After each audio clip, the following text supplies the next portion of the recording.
আমি ভোক্তা অধিকার থেকে এসেছি। জনগণের সাথে চিটিং করার কোনো জায়গা পান না আপনারা। মাছের দাম কত চেয়েছে আপনার কাছে? মিছা কথা গাবা, মিছা কথা। 400 টাকার মাছ আমার কাছে 800 টাকা চাইছে। আবার আমি বলে গরিব, লেগে 500 টাকার মাছ আমার বলে 800 টাকা দিতেছে। 400 টাকার মাছ 800 টাকা? উনাদের তো মিনিমাম 10 বছরের জেল হওয়া উচিত। ম্যাডাম ভুলে গেছে ম্যাডাম, মাফ করে দেন ম্যাডাম, আমি আর জীবনে এটি করবো না। আজিজ সাহেব, উনাকে 5000 টাকা জরিমানা করবেন। মিডিয়া মামলা দিলে তো আমার ব্যবসা টাং উঠে দেবো ম্যাডাম। 20,000। এই নেন আপনাদের স্লিপ। যদি এখানে টাকা দেন তাহলে 25,000 টাকা, যদি আমাদের অফিসে যায় দেন তাহলে 30,000 টাকা। এখন আপনারা চিন্তা করেন, এখানে দিবেন না অফিসে যায়? এখানেই দিব স্যার।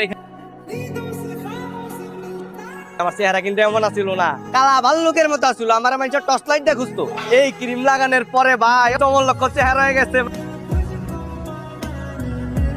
আপনারা মুখ লুকাচ্ছেন কেন? আপনারা ওই মাছ হলো না? আপনাদের কি লজ্জা শরম বলতে কিছু নেই? আজকে আপনারা পাবলিককে বোকা বানাচ্ছেন।